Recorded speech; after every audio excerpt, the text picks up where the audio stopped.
Жогорку кеңештин депутаттарын шайлоо 2021-жылдын 28 ноябрына дайындалды. Ал эми борбордук шайлоо комиссиясы шайлоо күнү ар бир шайлоочу өз тандоосун 3 жолу жасашы керектигин эскертет. Ошондой эле Кыргыз Республикасынын Жогорку кеңешинин депутаттарын шайлоо күнү добуш берүүнүн тартиби жөнүндө маалымдайт. Учаскалык шайлоо комиссиясынын мүчөлөрү чекти бюллетенге алмаштырып берет, 2 чекти бюллетенге алмаштырып берет. Ал бюллетендер биринчиси бир мандаттуу шайлоо округунан депутаттарды шайлоо боюнча шайлоо бюллетени.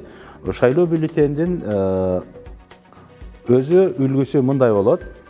Бул жерде бардык талапкерлер, каттоодон өткөн талапкерлердин фамилия, аты жөнү чучугулакта аныкталган ирет менен жайгаштырылат. Жана эң аягында баарына каршы деген позиция болот. Шайлоочу бир гана талапкерди тандаш керек, ошондо шайлоо бюллетени жарактуу болот. Же болбосо баарына каршы деген позицияга добуш бериш керек. Эки же андан көп, же болбосо бирине дагы белги коюлбай калган шайлоо бюллетени жараксыз болуп калат. Ал эми экинчи шайлоо бюллетени бул бирдиктүү шайлоо округу боюнча депутаттарды шайлоо боюнча шайлоо бюллетени болуп эсептелет. Бул шайлоо бюллетени өзгөчөлөнүп 2 бөлүктөн турат. Шайлоо бюллетенинин биринчи бөлүгүндө саясий партиялардын аталыштары чучугулакта белгиленген тартип менен жайгаштырылат. Жана эң аягында баарына каршы деген позициясы бар. Шайлоочу бюллетенди алып, ошол шайлоого катышып жаткан саясий партиялардын бирөөнү тандаш керек, жана тиешелүү белгини коюш керек.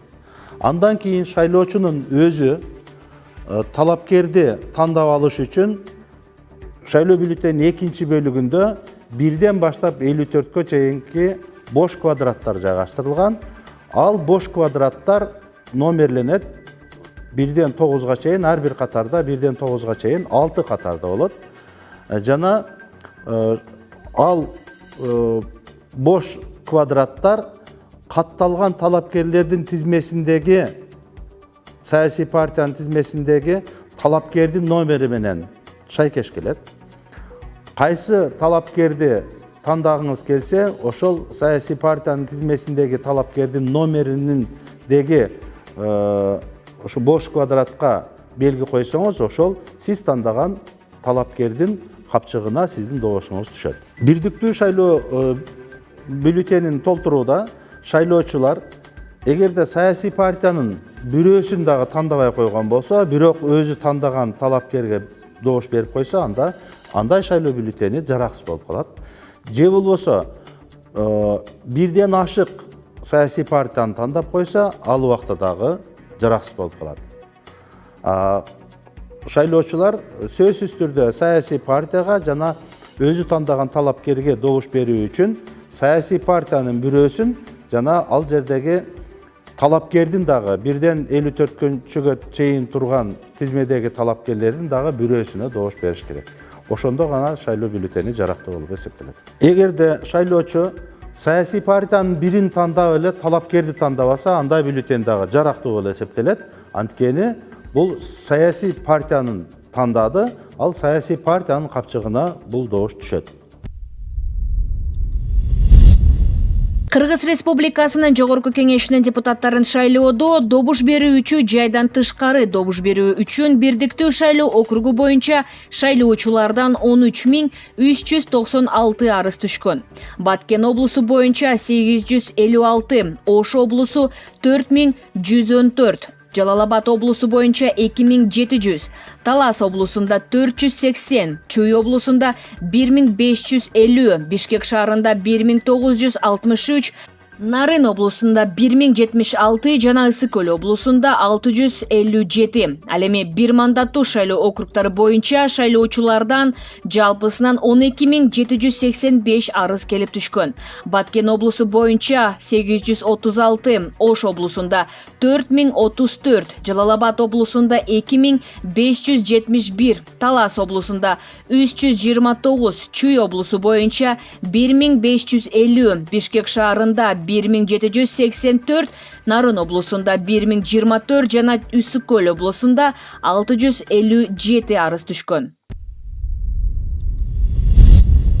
Жогорку кеңештин депутаттарын шайлоого даярдык көрүү жана өткөрүүдө шайлоо комиссияларына уюштуруучулук, техникалык маселелерди чечүүдө көмөктөшүү боюнча республикалык штабтын кеңейтилген жыйналышында добуш берүү күнүнө даярдык талкууланды.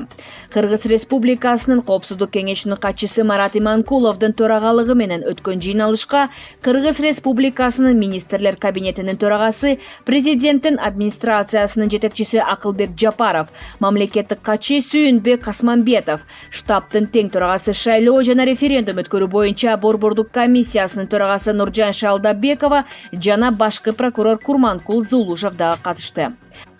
Марат Иманкуловдун айтымында шайлоо өнөктүгүнүн убагында терс көрүнүштөрдүн санын олуттуу азайтууга жетишилди. Акылбек Жапаров өлкөнүн жетекчилигинин саясий эркинин натыйжасында шайлоо процессинин шарттары өзгөргөнүн айтып, өлкөнүн парламентинин депутаттарын шайлоону эркин, таза жана ачык айкын өткөрүүнү камсыз кылуу боюнча Кыргыз Республикасынын президентинин жарлыгын ишке ашыруу зарылдыгын баса белгиледи. Борбордук шайлоо комиссиясынын төрагасы Нуржан Шалдабекова Кыргыз Республикасынын жогорку кеңешинин депутаттарын шайлоого даярдык тууралуу маалымат берди. Жыйналыштын соңунда мамлекеттик органдардын жана жергиликтүү өз алдынча башкаруу органдарынын жетекчилерине 2021 жылдын 28 ноябрында Кыргыз Республикасынын жогорку кеңешинин депутаттарын шайлоону эркин, таза жана ачык айкын өткөрүүнү камсыз кылуу боюнча чаралар жөнүндө Кыргыз Республикасынын президентинин жарлыгын аткаруу боюнча тапшырмалар берилди. Борбордук шайлоо комиссия тарабынан талапкерлерге үгүт эрежелерин бузуу үчүн 13 жазуу түрүндөгү эскертүү берилди. Бир ооз-2 эскертүү саясий партияга берилди, бүтүн Кыргызстан. Ошондой эле 3 башка ушул шайлоо процессинин субъекти болгон жарандарга берилди жана мекемелерге, бул ОТРКга, шайлоо комиссиянын төрагасына жана жаранга берилди. Ошондой эле 18 талапкерге үгүт эрежелерин бузуу үчүн Бузуулар кодексинин 44-беренесинин негизинде штраф салынды. 4 материал башка органдарга, өкмөткө жана башка органдарга тийиштүү жана кызматкерлерге чара көрүү үчүн жиберилди.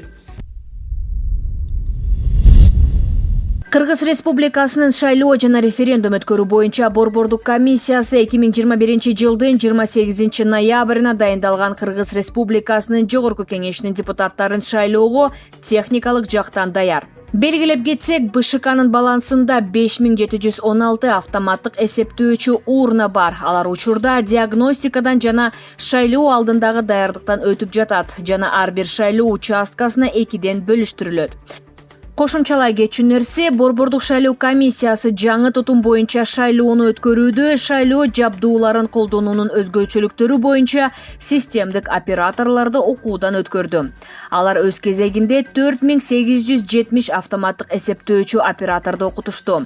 Операторлорго автоматтык эсептөө урнанын конфигурациялары, термопринтерди иштетүү, тесттик добуш берүүнү өткөрүү, участкалык шайлоо комиссиясынын отчетун жана протоколун серверге жөнөтүү тууралуу айтып беришти.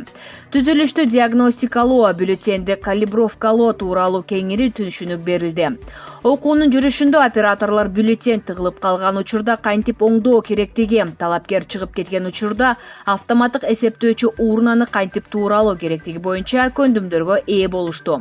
Ошондой эле БШК коргоо тутумдарынын үзгүлтүксүз иштөөсү жана маалыматтардын коопсуздугу үчүн бардык чараларды кабыл алынып, киберкоопсуздук боюнча туруктуу негизде иш жүрүп жатат.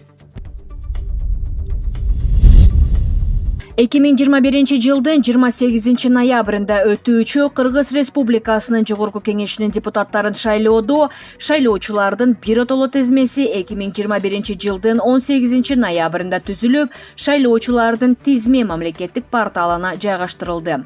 Бирдиктүү шайлоо округу боюнча биротоло тизмедеги шайлоочулардын саны 3 703 420 шайлоочу, алардын ичинен Чет өлкөдө катталган шайлоочулардын саны 84.128 шайлоочу. Ал эми бир мандаттуу округдардагы шайлоочулардын саны 3.621.751 шайлоочу. Чет өлкөлөрдө катталган шайлоочулардын санын эсепке албаганда. Кыргыз Республикасынын шайлоо жана референдум өткөрүү боюнча Борбордук комиссиясы ыктыярчылар менен биргеликте алдыдагы парламенттик шайлоонун өзгөчөлүктөрү тууралуу шайлоочуларга маалымат берүүнү уюштурду. Жаш шайлоочулар болгон ыктыярчылар Кыргыз Республикасынын президентине караштуу Мамлекеттик башкаруу академиясынын, Ахунбаев атындагы Кыргыз мамлекеттик медициналык академиясынын, Кыргыз мамлекеттик юридикалык университетинин, Карасаев атындагы Бишкек мамлекеттик университетинин жана Рыскулбеков атындагы экономикалык университетинин студенттери. Белгилей кетчү нерсе, акция Бишкектеги соода борборлорунун аймагында өтүп жатат жана үгүт өнөктүгүнүн белгилерин камтыбайт. Акциянын алкагында студенттер Кыргыз Республикасынын Борбордук шайлоо комиссиясынын, Жогорку кеңештин ыйгарым укуктары жана Жогорку кеңештин депутаттарын шайлоо тартиби жөнүндө маалыматтык материалдарын, баракчаларды жана буклеттерди таратышты.